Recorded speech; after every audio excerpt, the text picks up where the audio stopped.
Assalamualaikum warahmatullahi wabarakatuh. Perkenalkan, nama saya Ragita Fika Astiana, NIM 20811334033. Di sini saya akan mempresentasikan hasil analisis kepemimpinan yang telah saya pilih, yaitu Sandiaga Salahuddin Uno, untuk memenuhi tugas mata kuliah kepemimpinan yang diampu oleh Bapak Muhammad Hanafi. Nah, dalam analisis ini, saya akan membahas beberapa pokok bahasan, di antaranya konsep kepemimpinan dalam tim, teori kepemimpinan, politik kekuatan, konflik dan negosiasi, kepemimpinan pikiran dan hati, pengikut, dan pengambilan keputusan. Langsung saja masuk dalam pokok pembahasan yang pertama, yaitu konsep kepemimpinan. Nah, dalam mencapai sebuah tujuan, pemimpin harus mampu memengaruhi timnya. Kepemimpinan merupakan salah satu faktor penting dalam pengelolaan karena pemimpin perlu mengarahkan, mempengaruhi, dan memotivasi karyawannya untuk melaksanakan sesuatu hal. Dalam menginspirasi, pemimpin harus mampu mengerti maupun melakukan sesuatu hal yang menginspirasi timnya, sehingga pemimpin memerlukan keterampilan. Dengan adanya keterampilan yang dimiliki untuk memengaruhi tim dalam melaksanakan sesuatu hal dengan sebaik-baiknya. Nah, pengaruh pengetahuan dan keterampilan juga sangat berpengaruh terhadap proses kepemimpinan. Keterampilan yang dimiliki Sandiaga Uno dalam memimpin yaitu dengan mengendalikan dirinya terlebih dahulu sebelum mengenal orang lain, serta dapat menggali informasi yang valid. Dalam hal ini, beliau juga memiliki keterampilan mengarahkan timnya untuk mewujudkan tujuan bersama. Lalu Sandiaga Uno sebagai Menteri Pariwisata dan Ekonomi Kreatif memiliki gaya kepemimpinan yang digemari kalangan milenial dengan melakukan personal branding melalui sosmed yang dimilikinya dengan mengunggah aktivitas dan pekerjaannya. Sebagai Menteri Pariwisata dan Ekonomi Kreatif, personal branding tersebut digunakan Sandiaga Uno untuk mempromosikan karya-karya anak bangsa dan produk lokal dalam negeri. Kepemimpinan Sandiaga Uno sangat terbuka pada setiap perubahan yang ada. Dibuktikan dengan memberikan dukungan kepada salah satu klub sepak bola yang dimiliki oleh anak bangsa. Nah, gaya kepemimpinan kekinian yang sudah melekat pada dirinya dapat menginspirasi serta memberikan inovasi serta kreativitas yang tinggi sehingga beliau dapat mempengaruhi agar dapat meniru beliau dengan kecerdasannya tersebut. Lalu yang selanjutnya ada kepemimpinan dalam tim. Nah, dalam suatu organisasi atau perusahaan, pastinya ada sebuah tim di mana yang terdiri dari beberapa orang yang saling berinteraksi dan mengkoordinasikan pekerjaannya untuk mencapai tujuan bersama. Untuk menjadi tim yang berkembang, memerlukan adanya pemimpin untuk mengambil tindakan khusus maupun memandu dalam tahap perkembangannya. Seorang pemimpin dapat mengarahkan timnya untuk mengenal satu dengan yang lain dan mengajak tim untuk berpartisipasi dalam mencapai tujuan bersama, dalam membantu tim untuk mencapai kinerja yang tinggi. Kepemimpinan Sandiaga Uno dalam memimpin tim yaitu dengan memiliki pribadi yang loyalty atau penuh kesetiaan, edukasi atau memiliki pendidikan yang baik. Dengan memiliki pendidikan yang baik, beliau dapat mengedukasi timnya atau dapat memberikan saran dan solusi kepada timnya sehingga jika terjadi suatu hal, beliau dapat memberikan masukan serta nasihat dari permasalahan yang ada. Dan dimiliki kepribadian yang disiplin, hal ini juga diterapkan agar tim juga dapat mencontohnya. Materi yang selanjutnya ada teori kepemimpinan. Nah, yang pertama, bagaimana Sandiaga dapat menjadi pemimpin. Nah, Sandiaga Uno, Menteri Pariwisata dan Ekonomi Kreatif ini dapat menjadi pemimpin karena dari segi pendidikan Sandiaga Uno menempuh mulai dari SD di PKSD, SMP 12 Wijaya Jakarta Selatan, kemudian melanjutkan SMK Katolik. Untuk kualifikasi menjadi pemimpin dari segi pendidikan, Sandiaga Uno sudah memenuhi kriteria dikarenakan pada saat menempuh kuliah di Westside University di Kansas, Amerika, Sandiaga Uno termasuk orang yang cerdas dan dapat lulus dengan meraih predikat summa cum laude. Nah, yang kedua, kemampuan apa yang dimiliki Sandiaga Uno sih? Nah, Sandiaga Uno merupakan pemimpin yang menjadi idaman kaum milenial. Menteri Nyentrik ini memiliki kemampuan berkomunikasi yang cukup baik dengan rakyatnya, dengan personal branding melalui sosial media. berkomunikasi dengan masyarakat melalui sosial media, maka dapat diakses dengan mudah oleh semua kalangan. Akan tetapi, dalam menyampaikan informasi melalui sosial media, beliau tetap berhati-hati karena sebagai komunikator harus menyampaikan informasi yang bermanfaat bagi masyarakat. Lalu yang ketiga, sifat-sifat Sandiaga Uno. Nah, salah satu sifat yang dimiliki oleh Sandiaga Uno yaitu tidak malu untuk belajar dari orang lain. Menurutnya, menjadikan orang yang lebih dahulu sukses sebagai teladan untuk menjadi lebih baik bukanlah hal yang salah. Selain itu, Sandiaga Uno meningkatkan kompetensi dan kapasitas diri juga merupakan bagian dari menuju kesuksesan. Sandiaga Uno memahami diri sendiri dengan cara berpikir positif dan selalu optimis dalam segala hal untuk mencapai masa depan yang baik hingga mencapai kesuksesan. Dengan terus-menerus mempelajari apa yang harus dilakukan, mencari pengalaman dan menentukan strategi untuk mencapai keberhasilan. Hal tersebut akan dicontohkan kepada rakyatnya. Nah, Sandiaga Uno juga memiliki integritas yang tinggi. Menurut beliau, integritas yang tinggi merupakan hal utama yang tidak dapat dinegosiasikan. Nilai-nilai luhur harus dipegang teguh. Hal tersebut juga ditanamkan dalam dirinya karena menjadi pengusaha sekaligus politisi. Integritas merupakan salah satu kunci kesuksesannya. Hal tersebut dapat dibuktikan dari pencapaian-pencapaian yang telah diraihnya. Oke, materi yang selanjutnya ada konflik dan negosiasi. Nah, konflik merupakan hal yang dihindari dalam kepemimpinan Sandiaga Uno. Akan tetapi, tidak dapat dipungkiri hal tersebut dapat terjadi. Konflik ini dapat terjadi disebabkan oleh berbagai macam di antaranya sifat, karakter, dan perilaku individu yang berbeda-beda.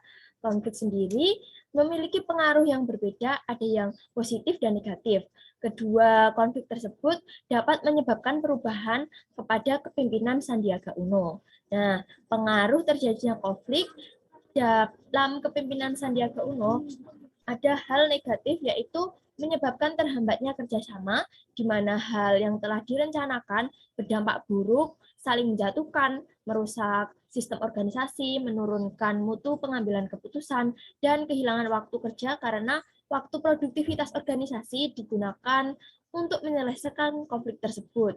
Dan sebaliknya, hal positif yaitu dapat menjadikan bahan acuan untuk mengkoreksi diri, mengembangkan hubungan kerja yang baik, dan dapat memahami orang lain lebih baik lagi.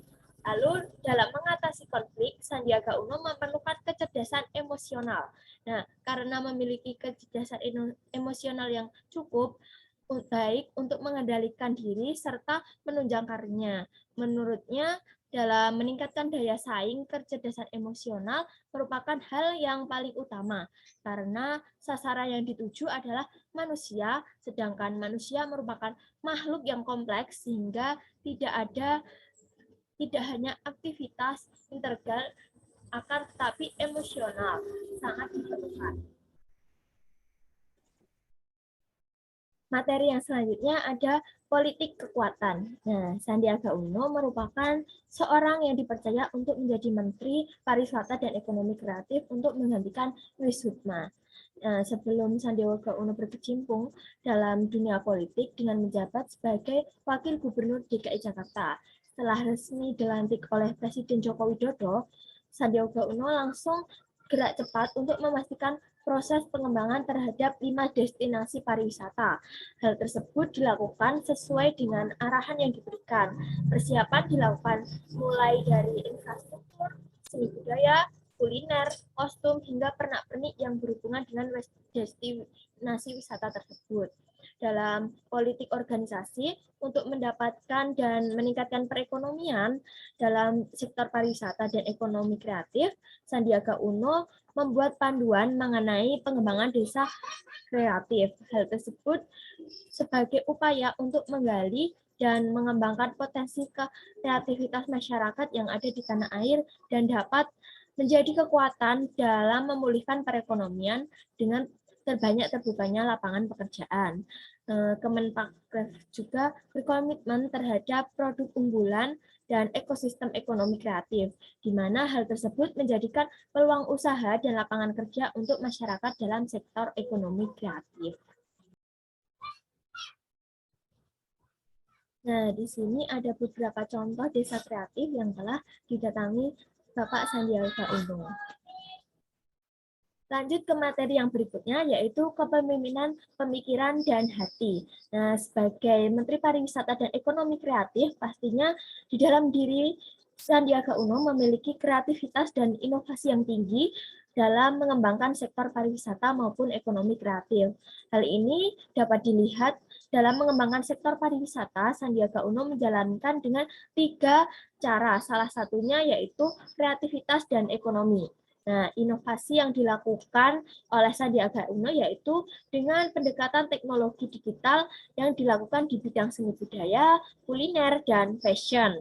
Lalu, sebagai pemimpin, Sandiaga Uno juga harus berpikir dengan kecerdasan sosial untuk membaca situasi pada krisis ekonomi. Nah, beliau juga menyiapkan program pada saat pandemi COVID-19 dengan menawarkan bagi pasien COVID-19 yang bergejala ringan. Program lain yang diadakan yaitu menyediakan sembako dan bekerja sama dengan UMKM untuk membantu ekonomi kreatif pada masa pandemi. Selain itu, Sandiaga Uno juga merupakan orang yang sopan dan ramah.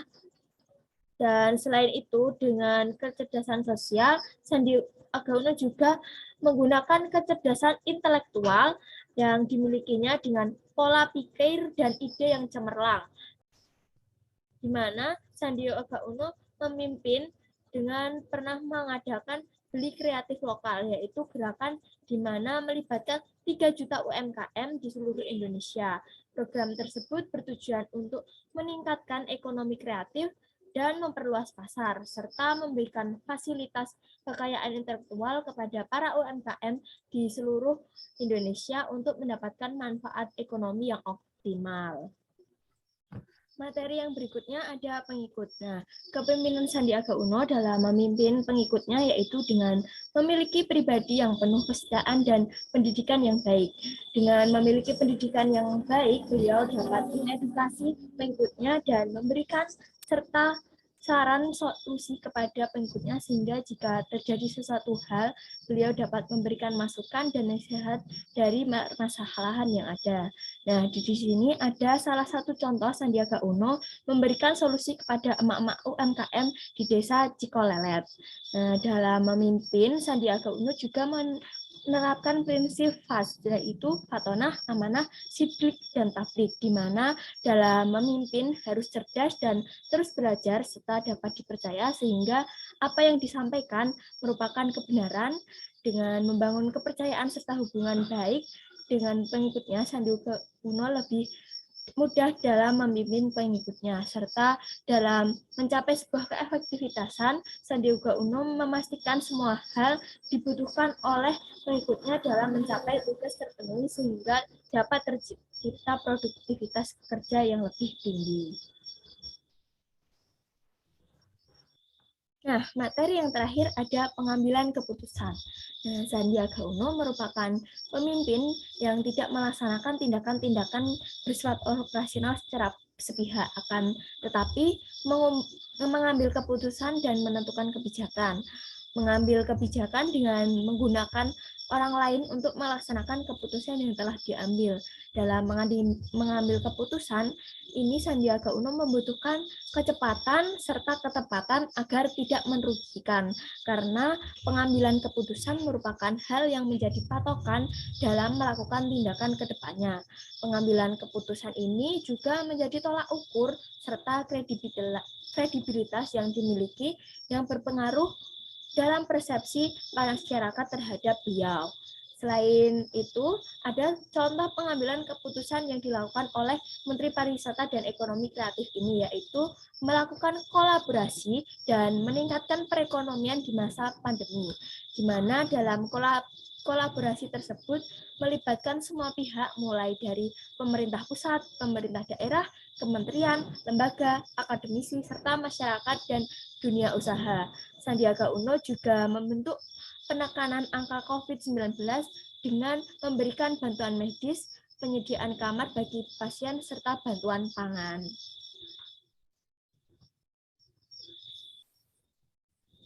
Mungkin itu presentasi analisis kepemimpinan dari Sandiaga Uno yang dapat saya sampaikan. Terima kasih. Wassalamualaikum warahmatullahi wabarakatuh.